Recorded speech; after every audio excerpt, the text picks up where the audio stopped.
All right, how do we find the y-intercept? Well, the y-intercept of a graph is where it crosses the y-axis. So remember, the y-axis is this straight up and down axis.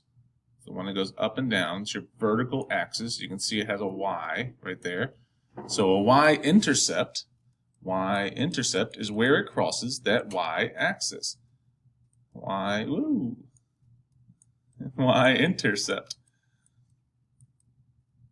All right, so y-intercept is where it crosses that y-axis. So all we do is we look at our line and see where does it cross that y-axis.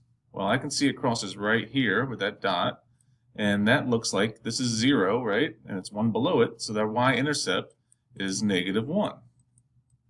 All right, so in algebra, for the y-intercept, they use the letter b.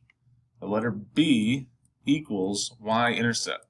So if you ever see the letter b in an equation, that means that it's your y-intercept. So if I am looking for the y-intercept of this one down here, this number 4 down here, and remember that's where it crosses this y-axis. So I just go and see where it crosses, and I see it crosses right there. That's a point, right? And that is at -1, -2, -3. So the b equals -3.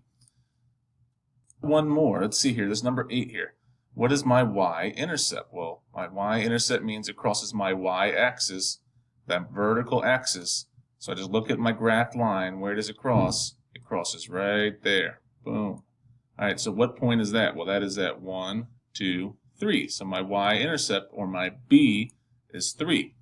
All right, so if you're ever looking for the y-intercept, it's just wherever it crosses the y-axis. And the y-axis is your vertical axis, your up and down axis.